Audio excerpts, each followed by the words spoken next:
Julia, you've had a lot of legal developments in your case against your former husband. Can you start by just recapping the case Yeah, for people so kind of bring sure. people up to Yeah. speed who might not have been following it as closely? So basically, I took over a company called EWG.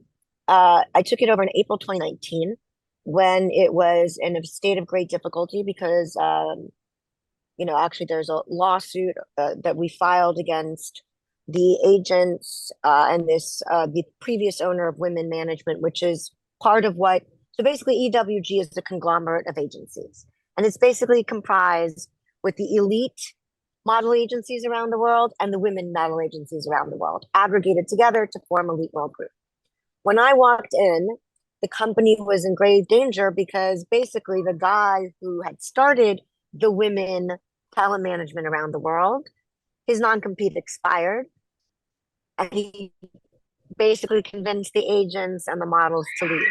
So I walk into an empty agency where literally half of the women in elite side, the women was empty. And everyone told me, Julia, you can't repopulate an agency when it's gone. Doesn't happen.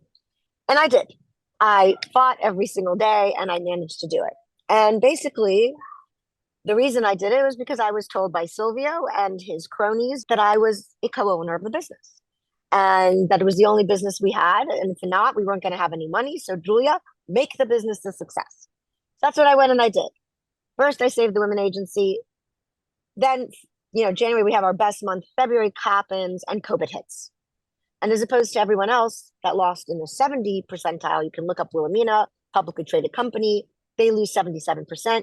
We only lost 33% because in those few months prior to COVID, I had built digital divisions, avatars, and metaverse way before anyone was talking about that.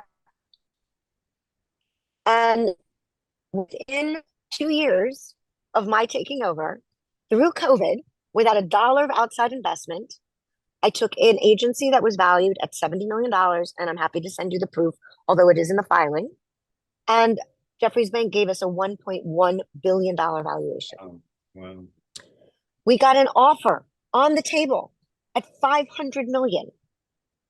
Okay, a company that couldn't be sold for 70 million in 2018, literally 2 years after my taking it over, there's an offer on the table at 500 million and a valuation at $1 billion. In the meanwhile, my marriage with Silvio completely falls apart. He's horrible to my children. I have to eat two dinners, one downstairs with my kids, one upstairs with him. He won't let my children into the house. I mean, it was crazy. So I asked for a divorce. And we decided we're gonna have a very copacetic, quiet divorce. He comes on my show, by the way, literally 5 days before I get fired. And globally says, Julia, you're a brilliant businesswoman. Just because we're getting divorced, why should we not be business partners anymore? Let's stay business partners, right? Now, why would you do that if 5 days later you're planning on five? None of it made any logical sense. And yet, the day that I told him, look, I don't want to be your business partner anymore, not only do I want a divorce, I don't want to be your business partner anymore. And that happened 2 days before I got fired. And so I said, dude, I don't trust you. I don't want to be your partner anymore. I just want a full divorce. We're not doing this thing where we're divorcing, but staying business partners. I want out of your life completely. Cannot trust you as a partner. Goodbye. 48 hours later, I'm fired and I'm a thief and a con artist and a liar and all the rest of the stuff. That's what actually happened. And there was so much proof, mountains of evidence. You can't rewrite history, right? None of his accusations made any logical sense. In 2 years and 8 months, guess how many documents he has brought forward to prove his version of reality? How Take a many? wild guess. Zero. Zero. None. Not one document in 2 years and 8 months. Not one piece of paper. And yet, Delaware comes, I lose. And not only do I lose, Judge Zern literally looks at me like the bad guy. It was literal Alice in Wonderland where right is wrong and wrong is right. I have 28 documents that say 50-50. I have literally hundreds text messages, emails, loan applications, Yeah. PPP loan applications, tax returns, over and over and over. hundreds of documents. Doesn't matter. I lose in Delaware. I say, okay, well, if I don't own 49, if I don't own 50%, if I only own 49.999, and finally, these judges looked at the facts instead of the fiction that these men created. Because look, let's be honest, the reality is, it wasn't because he loved me, obviously, because we were right in the middle of a divorce. It's because they wanted me to keep doing what I was doing, building equity, working for free, without a single dollar in salary, without an employment contract, because I thought I owned half the company. It's egregious what has happened. And then what ends up happening, every company of his has failed, without exception. In the last 15 years, this man has literally lost every dollar he made. He sold La Perla for €1.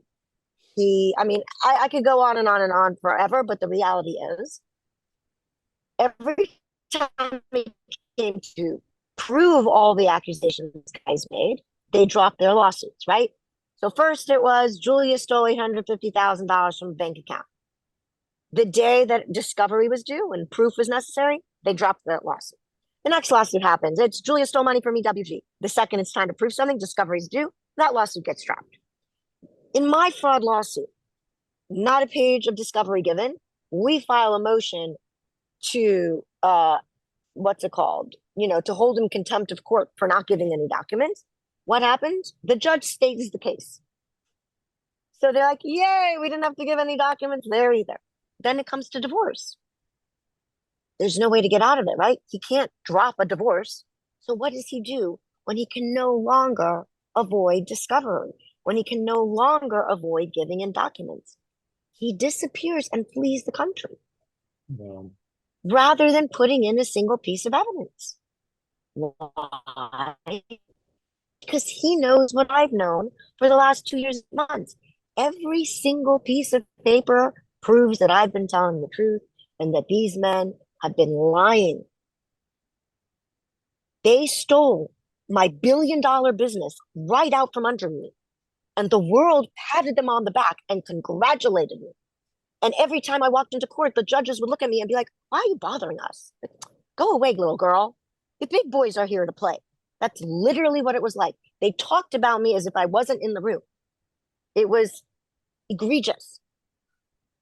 And I am so grateful to the appellate court. It took the highest court in New York to look at the actual evidence instead of the bullshit, excuse my language. And like, wait a minute. This is crazy. This woman has literally hundreds and thousands of documents. They never even responded to it because there's nothing to say. And I want justice. I want justice for what was done to me. I want justice for the years that have been stolen from me. I want justice from the annihilation of my reputation. And here's the other thing. The conversation became, did Julia do these wrong things or not? Which is great for them because it ignores what I actually accomplished, factually, provably accomplished, which is building a billion-dollar business. That's not an easy thing to do.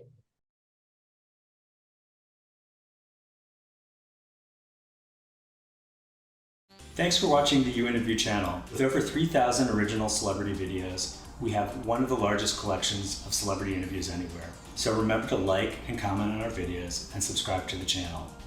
If you want to get more involved, you can become a member of the channel.